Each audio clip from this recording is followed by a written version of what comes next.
What's going on, everybody? It's your boy Gavin, aka Gavo, aka Coke. Just want to invite you to the podcast. But before we get started today, make sure you head over to Facebook right now. Look up the Paid and Exposure podcast. If you are a photographer or a videographer, make sure you go find the No More Pie Facebook group. We talk about everything from equipment to give you constructive criticism to everybody ask any questions you want. It's definitely fun, lighthearted. But join us. Anyway, let's go ahead and jump into this podcast, all right? I bet you they ain't know your boy 6 foot and still gotta sit on the pillow. But hey, men always lying about their hairline and how tall they are. Let's not even change that narrative right now. Alright, let's get started. Yo, what's going on, everybody? It's your boy Gavin, aka Gavo, aka Coke, aka whatever you feel like calling me today. This is the Paid and Exposure podcast. I want to welcome you. Thank you for following us on Facebook, liking this video, because I already know you're gonna like it. You might just hit the dislike button, so rewind that back. I'm sorry. Thank you for watching this video. Please subscribe and like if you love it. If you don't like it, let me know in the comments. Let me know what you rather we hear about, because I want this to be interactive. Make sure, well, you already heard the intro, so it don't even matter no more. Before we get started, I definitely want to shout out Barbarian Soaps. I don't even know if you can see the shirt. It doesn't even matter right now, but there we go. They sent me some soap a while ago. They didn't ask for no promo. They didn't ask for a shout out. They said, can you give us a review of what you think about the soap? The soap comes in this cool box. Hopefully you can see it. If I was a makeup type girl, I would put it like all in your face so you can see what it is. But it comes in this cool box. They sent me the black soap. It's for men. It's called the Fighter. And this black soap, when I put it on my face, I felt the dirt, just the layer of dirt just go. And it was amazing. My wife loves it. I personally love it. They got all types of like scents and colors and stuff like that. So definitely go check them out. Dead serious. Like I don't even do sponsorships because nobody ain't paying me enough. And but I love their stuff so much that I definitely had to shout them out. So last time I did this video, I talked about 5 apps that definitely every photographer should be using to help brand or start or organize their business, right? And so one of those things I talked about was Dubsado.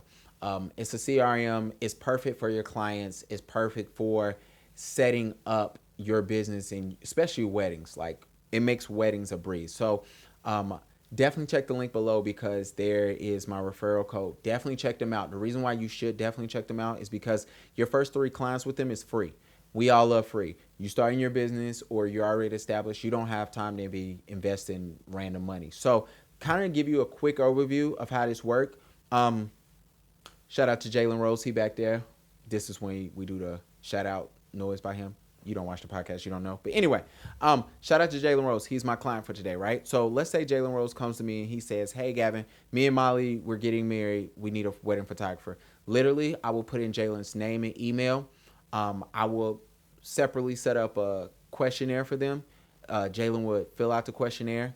All the information from his questionnaire will go to his contract. Once he signs his contract, he will get an invoice. It will let Jalen know, like, hey, your 30% or your 15% or your 10% deposit, whatever it is required by this date. Once that's paid, it lets him know that, hey, the final payment is due by this date.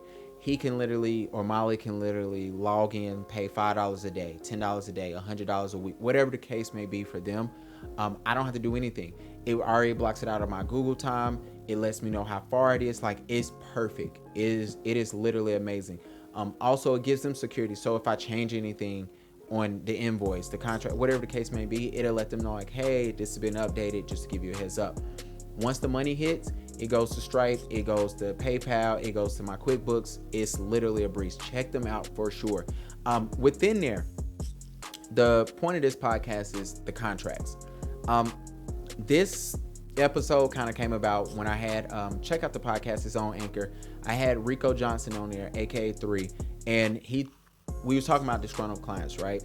And out of there, what we noticed is, out of all the clients that we had that was disgruntled, and it was like 3 or 4, we noticed there was one common factor: the lack of, or the structure of, a contract. It always ran back to contracts, right? So he came up with this idea. He said, man, I would love to know what other photographers have in their contract. Well, light bulb went off in my head, and I was like, I'm writing that down right now. And so now we're here. So I kind of want to go over like the 3 to 5 things that I make sure is in all of my contracts. Just to give you a heads up, having a contract, having the CRM, having yourself organized in this way, um, it makes me turn around brides so much quicker, because now when they write me, I say, hey, let's do a consultation. Once we do that consultation, I say, hey, this is what your contract will look like. This is how this whole process will work. So now when I send them information, or when I send them their questionnaire, they already know what to expect. They fill it out and I get their money just like that. So it's definitely fun. It's definitely easy. It does take, it's a learning curve. It takes time. But the great thing about Dubsado, I don't know why I'm shouting them out so much. But anyway, the great thing about them, they have staff people on standby to help you. They also have help tutorials. Literally, it's all in there. It's great. So I kind of want to go over these things. Definitely talk about what should be in your contract. And I do want to say the reason why I have a contract, this is when somebody in the YouTube video needs to say this video starts at 6 minutes. And I ain't even mad, because I love and like those comments. But the reason why I have a contract is, one day I was doing a wedding, and what ended up happening was a bride and groom, I lost their paper contract. I couldn't find it, but I knew how much they paid me. So what I did was I said, hey, the last person who paid me this amount of money, I gave them this. So I gave this bride and groom all this stuff, literally a photo album, some prints. It was something else I gave them. They paid for none of that, because I found their contract like 6 months later. And I realized I knew something they didn't pay for, because when I gave them everything, their eyes just lit up and they were just wowed, which was a great thing also. I do believe in client gifts, but don't go overboard, because that's just corny. So when I say it like that, they were so shocked. I still, it was beneficial, because now they booked me for pretty much everything now. But it made me realize that I was so unorganized that I need to get on track. So first couple of things. First thing you need to have in every one of your contracts, I put mine at the header, I put what I'm offering to my client.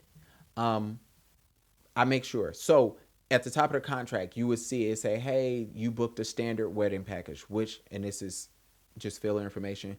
So Jalen Rose, guess what? You get 5 hours of photography, one photographer, you're getting a photo gallery, you're getting, one print, one 8x10, whatever the case may be. I put it up top. The reason why, I'm old enough to know this, that there was a time where contracts were like confusing to whoever was reading it and whoever was writing it. And that time is done. Let me tell you something. If you do not make stuff convenient for your clients, they will not book you. They will not follow up. They will not want to work with you. There's no need for a client to contact you, first of all, about your contract, unless it's very confusing or they just not reading it. And there's no need for them to question you, and you are confused yourself when you read it back. They can't say, hey, what does this mean? And you just read it back to them, because they're still confused, right? You need to be able to explain it. The time out for confusing, detailed, crazy contracts is done. Right now, I believe that your contract should be clear. It should be straight to the point.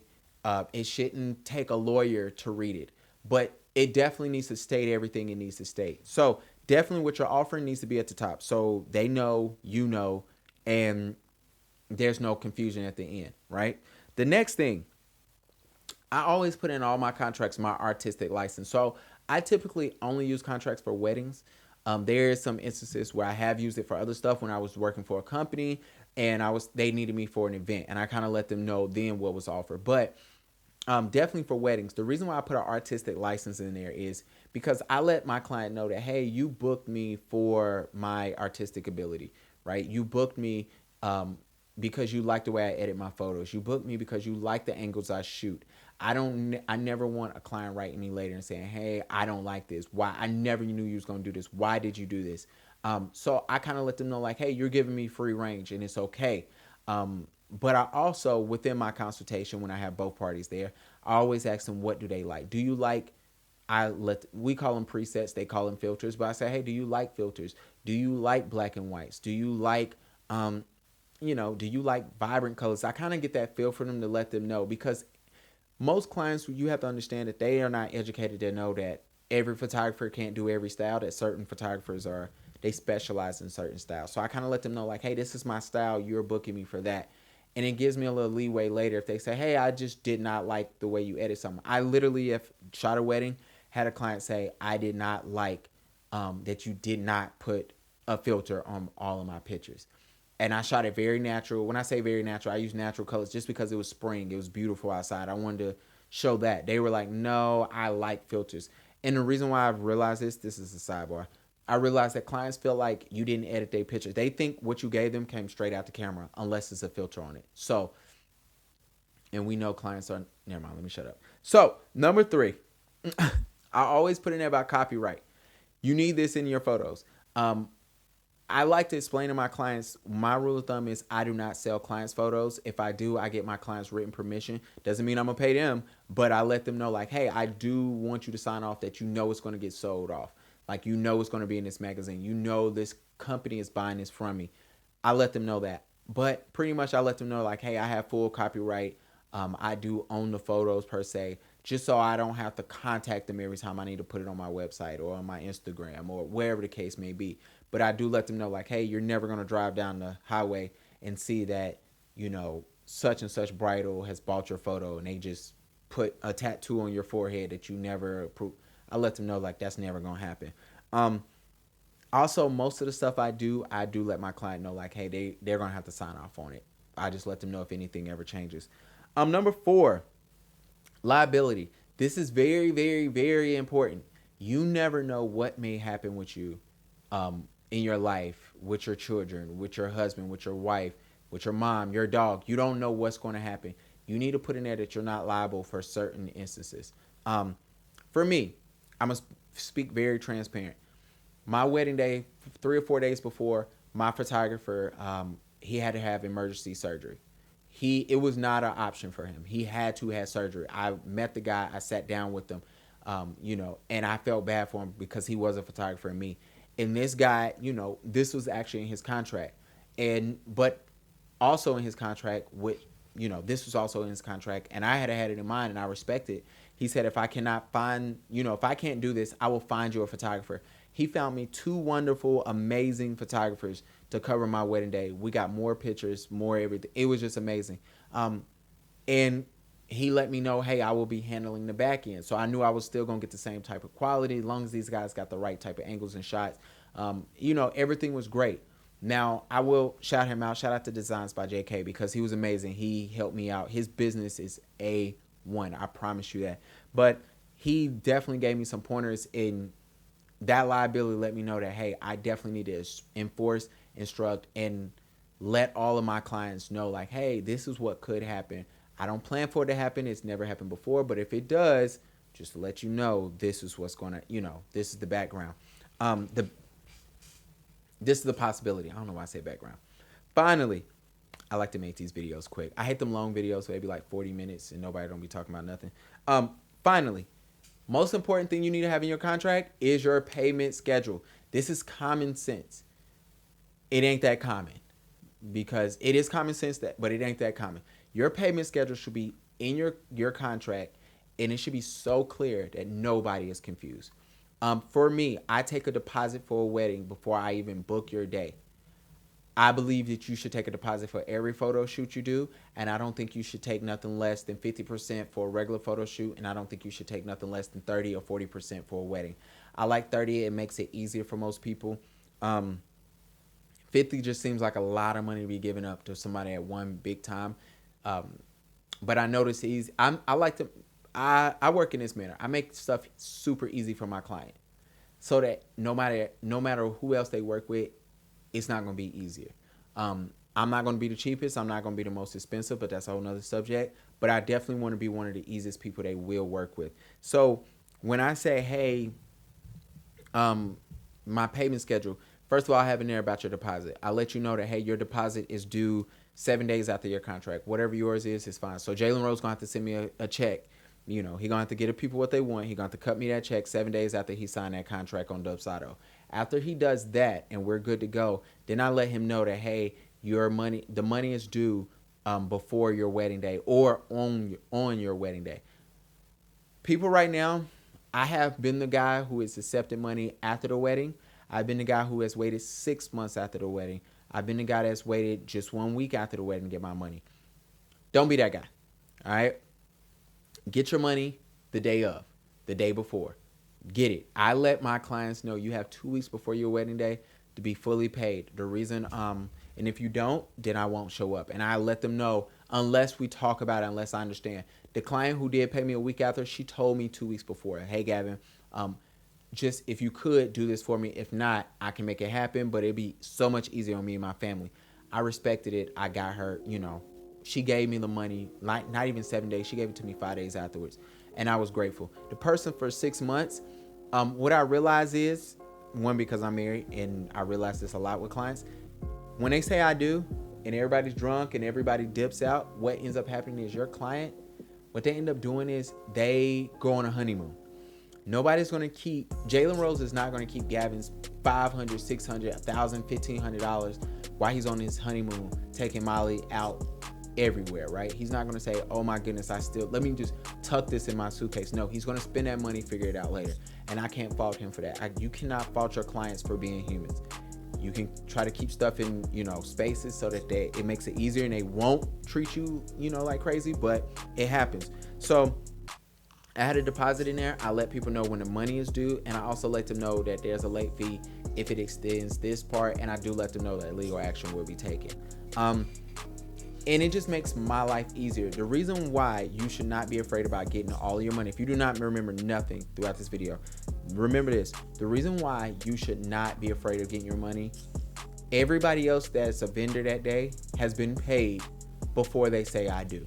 Just to give you a heads up. Yes, the venue has been paid in full. The caterer has been paid in full. The DJ has been paid in full. The person who made the cake has been paid in full. The linen people have been paid in full. The preacher has been paid in full before he walks down the aisle. Get your damn money. Do not play with these people. Brides and grooms will take advantage of the photographer just because they know you're so lenient and you're just so happy. No. This is a business at the end of the day. My wife explained that to me. Just to give you a little background, my wife, she's a sales, she's in sales. She does, when I met her, she was planning weddings. She planned like 50, 60 weddings in 1 year. She was planning weddings back to back. She also helps with day of coordinating. And when she heard that I was taking money afterwards, she literally laughed and she said, everybody who you met today has been paid. You're the only one who do not have their money. You're waiting and praying that they do not blow it while they're, across the country. So I said, you know what? After that day, I'm getting all my money. I get it 2 weeks in advance, just because most people have 2 weeks out contracts, 2 week out payments, 2 week out numbers. Everything else is done. So definitely keep that in mind. So just to run back through it, make sure in your contract what you're offering. 2, make sure you're looking at your artistic license. Copyright is number 3. 4, your liability. And finally, you gotta have that payment schedule. Let me know what's in your contract. Go in the comments right now. Let me know if I miss anything. Let me know if something's in your contract that you wish that other people would know. Let's start this communication. Make sure you go on Facebook. No More Pie.